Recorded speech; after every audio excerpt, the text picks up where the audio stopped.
ఓం గురుభ్యో నమః. August 12 Tuesday Jiddu Krishnamurti గారి కామెంటరీస్ ఆన్ లివింగ్ గ్రంథం నుంచి పార్ట్ 2 నుంచి కామెంటరీస్ లివింగ్ పార్ట్ 2 నుంచి ఏంటంటే సబ్జెక్ట్ ఫైర్ ఆఫ్ డిస్కంటెంట్ అనే సబ్జెక్ట్ గురించి లక్ష్మీ మండలేక్ మేడం గారు మనందరికి వివరిస్తున్నారు. చెప్పండి. ఓకే, అందరికీ నమస్కారం.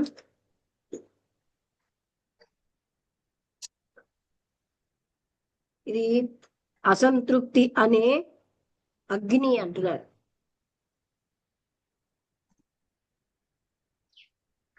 అక్కడ చాలా ఎక్కువగా వర్షం పడుతోంది చాలా రోజుల నుంచి. ఆయన అక్కడ సెలయేర్లు బాగా నిండిపోయి ఎంతో శబ్దం చేస్తున్నాయి. బురదగా డర్టీగా ప్రతి వీధిలోంచే వస్తున్నాయి. అక్కడ విశాలమైన ఒక ఒక అంటే ఏర్లో కలుస్తున్నాయి. అది ఆ వ్యాలీ మధ్యలోంచి వెళ్తుంది. అది ఆ సెలయేర్ మళ్ళీ రివర్ లో కలుస్తుంది. ఆ రివర్ మళ్ళీ సముద్రంలో కలుస్తుంది. కొన్ని మైళ్ళు ఉన్న దూరంలో ఉన్న సముద్రంలో కలుస్తుంది. ఆ రివర్ చాలా ఎత్తుగా చాలా వేగంగా ప్రవహిస్తుంది.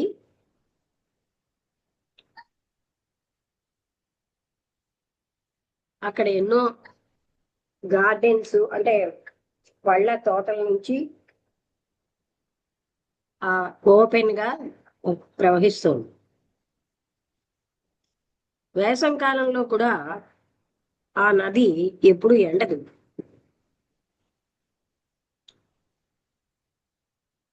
అయితే దాంట్లోకి వచ్చే సెలయేర్లన్నీ ఎండిపోయినప్పటికీ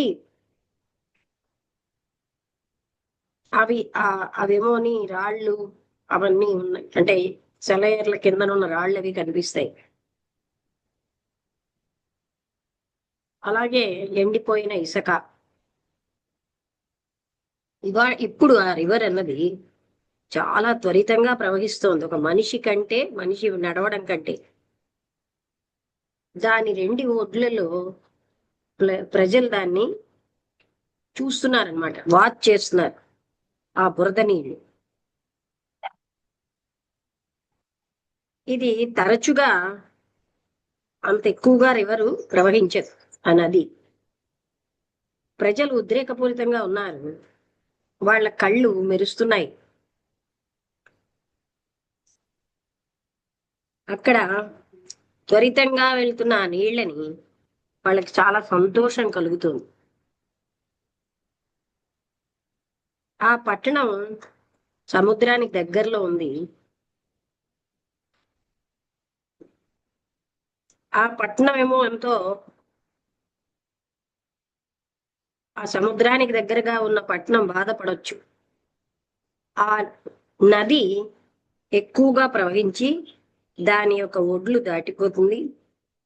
అప్పుడు అక్కడ పొలాలు, అక్కడ ఉన్నటువంటి పళ్ళ తోటలు అవన్నీకి ఆ ఇళ్ళకి అపారమైన నష్టం వస్తుంది. కానీ ఇక్కడ ఆ ఒంటరిగా ఉన్న బ్రిడ్జ్ ఒకటి ఉంది. ఆ బురద నీళ్ల పైన అవన్నీ అక్కడ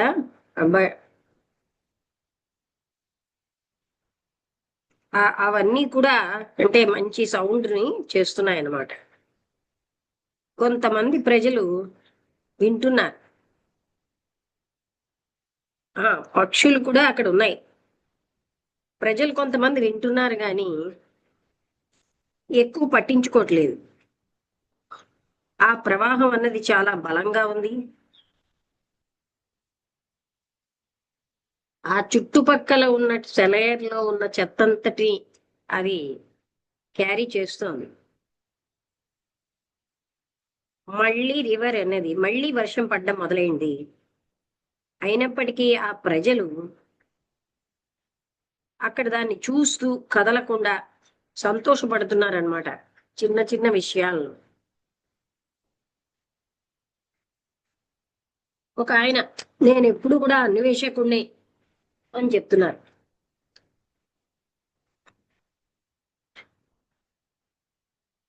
I have always been a seeker అంటే అన్వేషకుడు. నేను ఎంతో చదివాను, చాలా పుస్తకాలు చదివాను ఎన్నో సబ్జెక్ట్స్ మీద. నేను ఒక క్యాథలిక్ని, కానీ ఆ చర్చిని ఇంకో దాంట్లో జాయిన్ అవ్వడానికని వదిలేశాను. అది కూడా వదిలేసి ఒక మతపరమైన సంఘంలో చేరాను.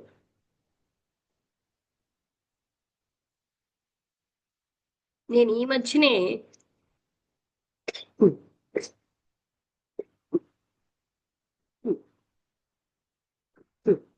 రీసెంట్ గా నేనేమో చదువుతున్నానేంటి, అది ఏంటంటే తూర్పు దేశాల యొక్క వేదాంతం, బుద్ధుడి యొక్క టీచింగ్. అంతేకాకుండా నేను సైకో ఎనలైజర్,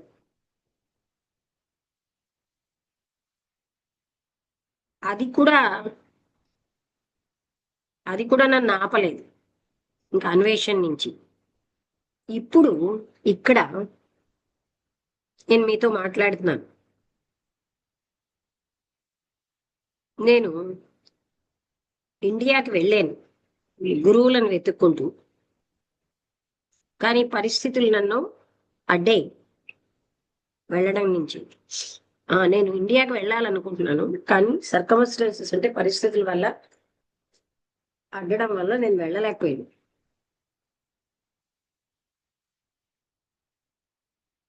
ఒక లేడీ అన్నమాట, ఒక స్త్రీ చెప్తోంది ఏంటంటే,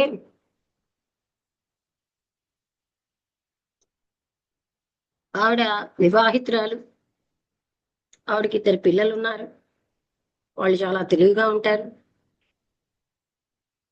వాళ్ళు కాలేజీలో ఉన్నారు. వాళ్ళ కోసం ఈవిడికి ఏ వర్రీ లేదు, బెంగా ఏం లేదు, వాళ్ళని వాళ్ళు చూసుకోగలరు. సాంఘికమైన ఉత్సాహాలంటే నాకేం పెద్ద అర్థం అనిపించట్లేదు. ఆవిడ సీరియస్ గా ధ్యానం చేయడానికి ప్రయత్నిస్తున్నారు, కానీ ఎక్కడికి వెళ్ళలేదు. దానివల్ల ఏం లాభం లేకపోయింది.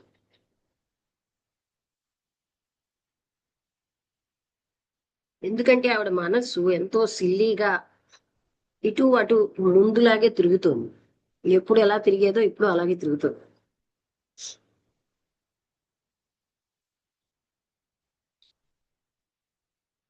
నేను ఇంతకు ముందు చదివినకి ఆలోచించిన దానికంటే మీరు మెడిటేషన్ కోసం చెప్పినది చాలా వేరేగా ఉంది. అది నాకు చాలా కన్ఫ్యూజన్ లో పడేసింది. మీరు మెడిటేషన్ కోసం చెప్పినది నేను ఇంతకు ముందు చదివినది విన్న దానికంటే వేరేగా ఉంది. మీరు చెప్పినది నన్ను కన్ఫ్యూజన్ లో పడేసింది.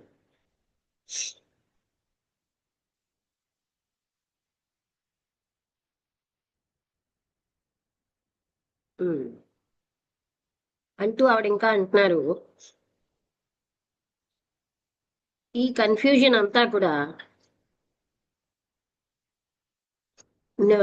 నాకు నిజానికి సత్యాన్ని తెలుసుకోవాలని, కానీ దాని మిస్టరీని నాకు తెలుసుకోవాలని ఉంది.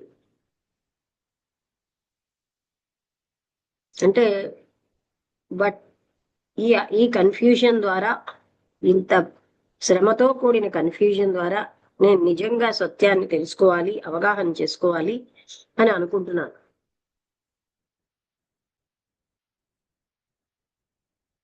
అయితే సత్యాన్ని అన్వేషించడం వల్ల దాన్ని మీరు కనుక్కోగలరని అనుకుంటున్నారా?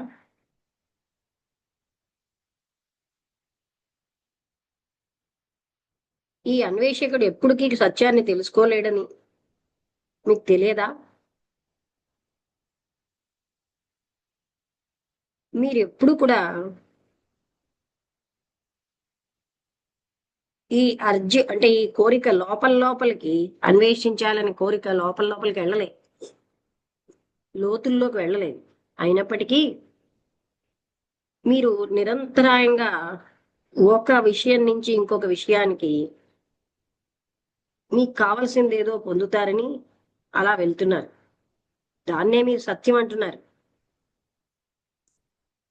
అందుకని దానికి ఒక మిస్టరీ అని, ఆ మిస్టరీ సత్యంలో ఉన్నది ఏదో మీరు తెలుసుకోవాలని అనుకుంటున్నారు. నాకేం కావాలో దాని వెనకాల నేను పడ్డంలో తప్పేముంది? నాకు ఇంతకాలం నేను ఏం కోరుకున్నానో దాని వెనకాల వెళ్ళాను. చాలా తరచుగా నాకు అవి దొరకకపోయినా నేను more often than not I have got it. అంటే అవన్నీ నేను పొందకపోయినా, తరచుగా నేను కావాల్సినవి పొందకపోయినా, నాకు కావాల్సిన వస్తువుల వెనకాల వెళ్ళాను.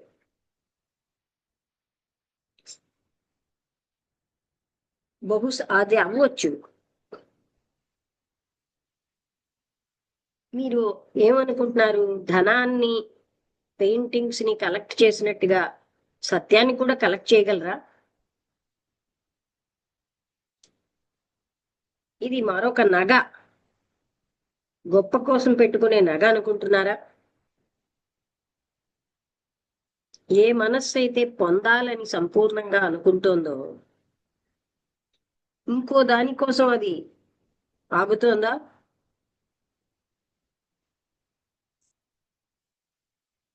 నాకు చాలా ఆతృతగా ఉంది తెలుసుకోవడానికి. మీరు ఏదైతే వెతుకుతున్నారో అదే మీకు దొరుకుతుంది.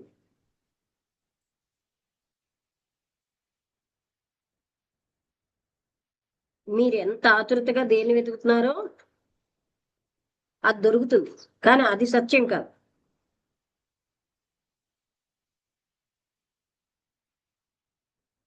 అయితే నేను ఏం చెయ్యాలని?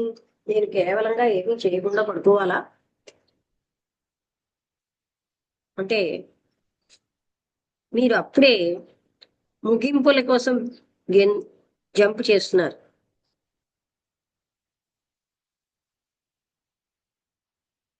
మీరు ఎందుకు అన్వేషిస్తున్నారని తెలుసుకోవడం ముఖ్యం కాదా? నాకు తెలుసు నేను ఎందుకు అన్వేషిస్తున్నాను. నేను సంపూర్ణంగా అసంతృప్తిగా ఉన్నాను ప్రతి దాంతో. నాకు నాకు నేను పొందిన వస్తువులతో కూడా నేను అసంతృప్తిగా ఉన్నాను. ఈ అసంతృప్తి యొక్క బాధ మళ్ళీ మళ్ళీ నాకు వస్తుంది. నేనేమనుకుంటున్నాను, నేను ఏదో గట్టిగా పట్టుకున్నాను, అది కూడా పోతూ ఉంటుంది. మళ్ళీను ఈ రకమైనటువంటి అసంతృప్తి యొక్క బాధ నన్ను ముంచేస్తోంది.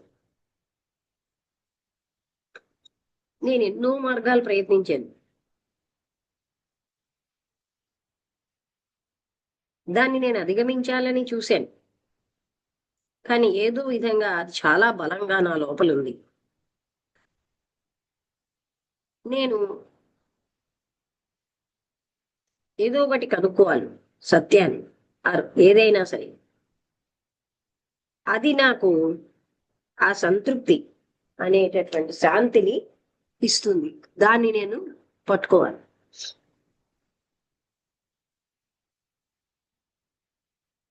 మీరు ఇందులో జయప్రదంగా అవలేనందుకు, ఈ అసంతృప్తి అనే జీవితంలోంచి బయటపడనందుకు మీరు కృతజ్ఞులుగా లేరా? ఒక అసంతృప్తిని జయించాలంటే అదే మీ సమస్య కదా, అసంతృప్తిని జయించడమే. మీరు సంతృప్తిని వెతికే అదృష్టవశాత్తు అది మీకు దొరకలేదు. అది మీకు దొరికితే మీరు ఏమీ పని లేకుండా అయిపోతారు. అంటే పుట్టినే బద్దకిష్టిలాగా ఏ పని చేయకుండా ఉంటారు.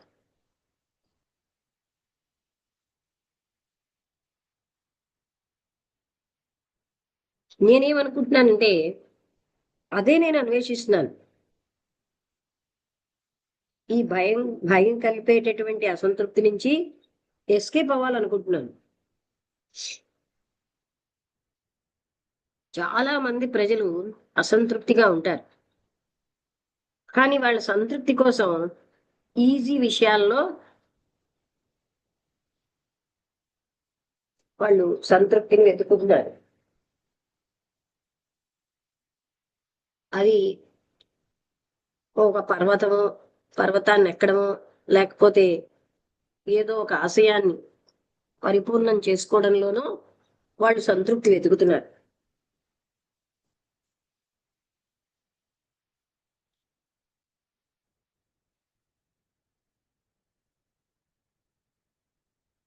ఈ రెస్ట్లెస్నెస్, అసంతృప్తి యొక్క ఈ అవిశ్రాంత స్థితి అన్నది పైన ఏదో పొందడంలో, తృప్తికరమైన దానిలో మనం ఉంటున్నాం. మీరు ఒకవేళ మన తృప్తిని బాగా కదిలిస్తే అసంతృప్తి యొక్క మార్గాన్ని అధిగమించేది మనకి తెలుస్తాయి. అందుకే మనం సర్ఫేస్ లో జీవిస్తున్నాం. మనం ఎప్పుడు కూడా లోతుల్లోకి వెళ్ళట్లేదు. అసంతృప్తి యొక్క లోతుల్లోకి ఎప్పుడు వెళ్ళట్లేదు.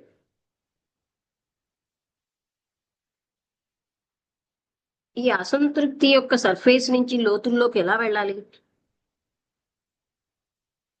మీ ప్రశ్నలో ఏం తెలుస్తోందంటే మీరు ఇంకా కోరుకుంటున్నారు మీ అసంతృప్తి నుంచి ఎస్కేప్ అయిపోవడానికి. దాంతో జీవించడం బాధాకరంగా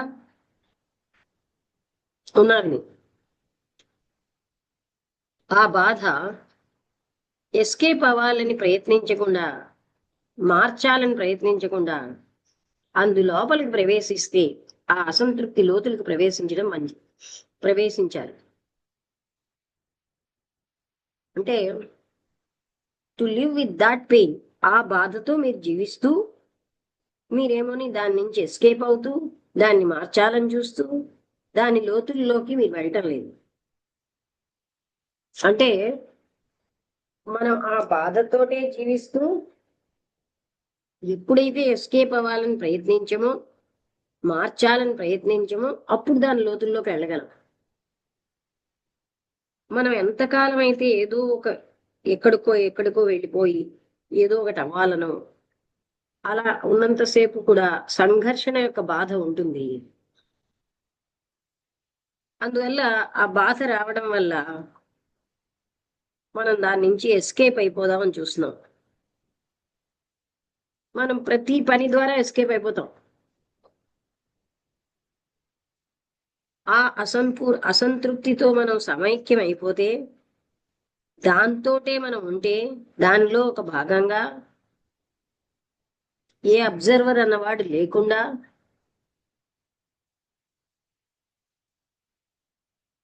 సాటిస్ఫాక్షన్ అనే గాడిలలో లేక దాన్ని ఆమోదించడం అనేది, అంటే గాడిల్లోకి వెళ్ళిపోకుండా ఏం చెప్తారంటే దాంతో అసంతృప్తితో సమైక్యంగా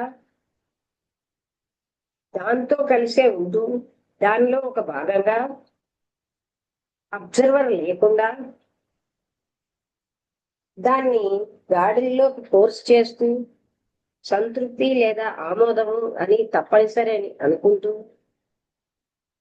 దేనికైతే ఆపోజిట్ లేదో దాన్ని ఎలో చేస్తూ రెండోది లేనట్టు దాని యొక్క అస్తిత్వంలో ఉంటున్నారు. మీరు ఏం చెప్తున్నారో నాకు అర్థం అవుతుంది, కానీ నేను ఇన్నాళ్ళు ఈ అసంతృప్తితో పోరాడాను చాలా సంవత్సరాలు. ఇది నాకు చాలా కష్టంగా ఉంది అందులో భాగంగా ఉండడం.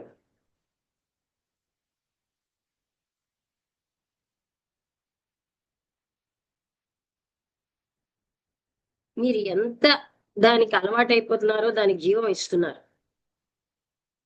హ్యాబిట్ అన్నది ఒక మృతప్రాయమైన విషయం. దాంతో పోరాడకండి, దాన్ని నిగ్రహించొద్దు. ఆ సత్యం యొక్క అవగాహన, అసంతృప్తి యొక్క సత్యం యొక్క అవగాహనని తో పర్సెప్షన్ అదో ఉండండి. గతం అన్నది దాని యొక్క గుర్తింపు కోల్పోతుంది. చాలా బాధాకరంగా ఉన్నా ఇది ఒక అద్భుతమైన విషయం. నిరంతరం అసంతృప్తితో ఉండడం, ఈ జ్వాల జ్ఞానంతో, సాంప్రదాయంతో, ఆశతో, అంటే ఆయన ఏం చెప్తున్నారంటే ఇది చాలా బాధాకరంగా ఉన్నా ఇది ఒక అద్భుతమైన విషయం, ఈ అసంతృప్తితో ఉండడం. దాన్ని పొగతో కప్పకుండా ఆ జ్వాలని, ఆ ఫ్లేమ్ జ్ఞానంతో గాని, సాంప్రదాయంతో గాని, ఆశతో గాని, ఏదో ఒకటి పొందడంతో గాని కప్పకుండా ఉంచుకోవడం మంచిది. మనం ఏమోని మానవుడి యొక్క ఏదో పొందడాలు, అంటే లేకపోతే చర్చ్ యొక్క మిస్టరీ, జెట్ ప్లాన్స్ యొక్క మిస్టరీ, వీటిలో మనం మునిగిపోతున్నాం. ఇదంతా కూడా సూపర్ఫిషియల్, శూన్యం. మనని వినాశనం వైపు తీసుకెళ్తోంది, దుఃఖం వైపు. ఒక మిస్టరీ ఉంది మన సమర్థతలకి ఆవల, మనస్సు యొక్క పవర్స్ కి ఆవల. దాన్ని మీరు అన్వేషించలేరు, ఆహ్వానించలేరు. అది దానంతట రావాలి మీరు అడగకుండానే. అప్పుడు మీకు ఎంతో గొప్ప ఆశీర్వచనం, ఆనందం వస్తాయి. ఇక్కడితో ఈ టాపిక్ అయిపోయింది. అర్థమైందా?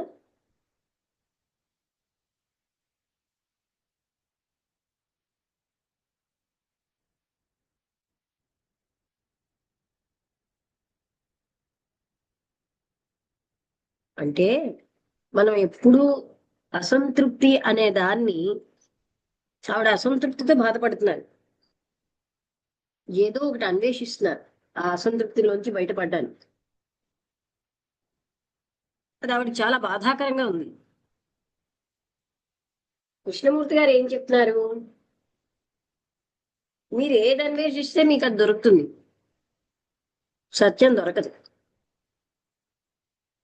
ఈ అన్వేషణ ఆగిపోయినప్పుడు మీరు, అంటే మనం అన్వేషించేదే మనకు దొరుకుతూ ఉంటుంది కదా. మనమేమో సామాన్య మానవులు ఏదో ఒక వాళ్ళకి కావాల్సింది ఏదో పొంది, సులువైన విషయాలు పొంది తృప్తి పడిపోతున్నారు. కానీ మీరు అసంతృప్తితో ఉండడం ఎంత అదృష్టమైన విషయం అని మీరు భావించట్లేదా? ఇది ఒక జ్వాల. ఈ జ్వాలని మనం పొగతో కప్పేస్తాం. పై పై విషయాలతోటి చూస్తున్నాం, లోపలికి చూడటం లేదు. దీన్ని మీరు పోగొట్టుకోవాలి, ఎస్కేప్ అవ్వకుండా దాంతోటే ఉండండి. ఆ బాధతో, ఆ అసంతృప్తితో అలా ఉండండి.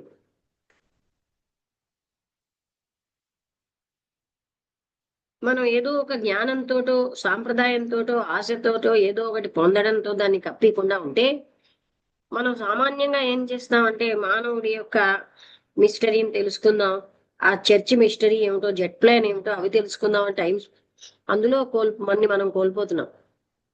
ఇవన్నీ కూడా శూన్యమైనవి, పైవి. ఇవన్నీ మనిషిని వినాశనానికి, దుఃఖానికి దారి తీస్తున్నాయి.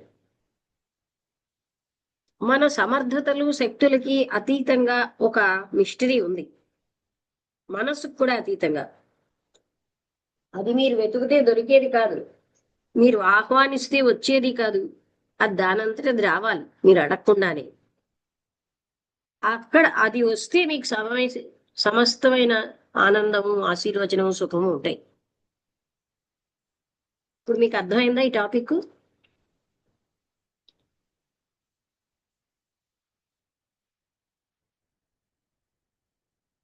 ఈశ్వర్ మీకేం అర్థమైంది?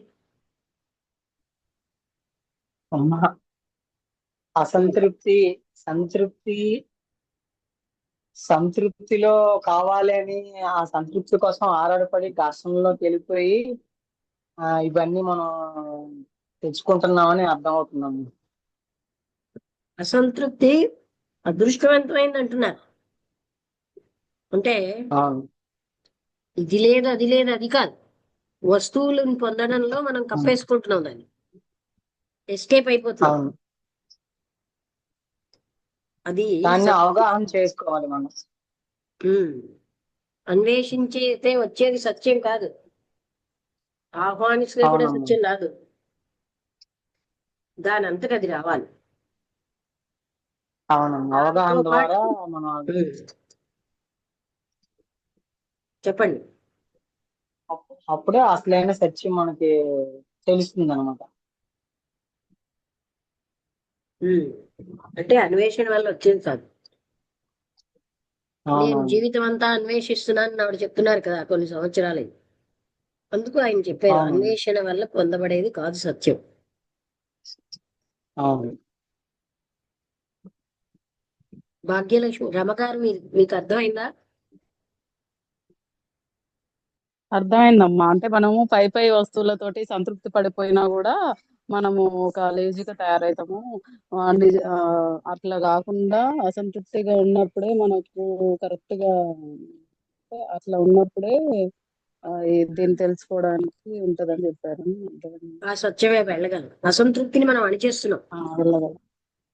ఆ, ఏవో కొన్ని వస్తువులు సంపాదించో మరొకటి ఏదో అనుకున్నామో ఆశలతో, కానీ మనం దాని నుంచి ఎస్కేప్ అవ్వకుండా దాంతోనే మనం ఉంటే అప్పుడు మనకి, అప్పుడు అప్పుడు అసలు మాత్రమే సత్యం అక్కడ. దానంతట అదే గాని అన్వేషిస్తే దొరికేది కాదు అది.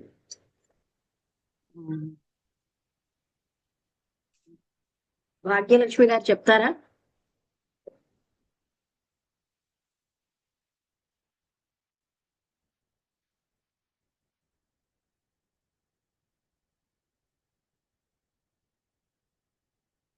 భాగ్యలక్ష్మి గారు.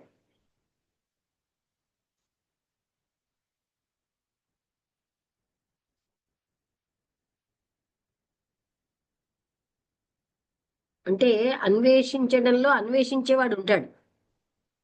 అన్వేషించేవాడు ఒకడు బలమైపోతున్న కొద్దీ సత్యం ఇక్కడ దూరంగానే ఉంటుంది. అది అన్వేషించడం వల్ల దొరికేది కాదు.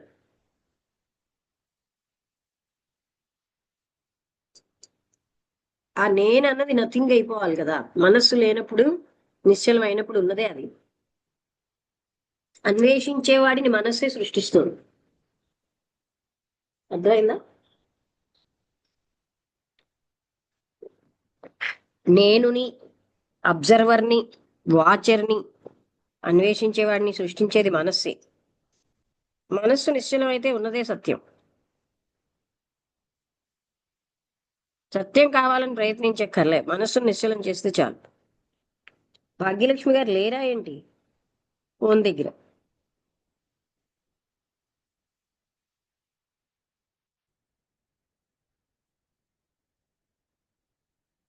ఓకే, అర్థమైంది కదా అందరికి?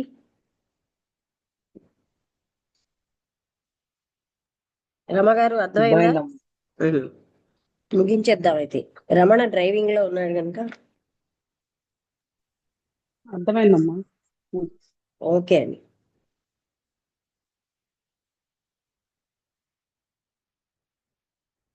అయితే ముగించేద్దాం.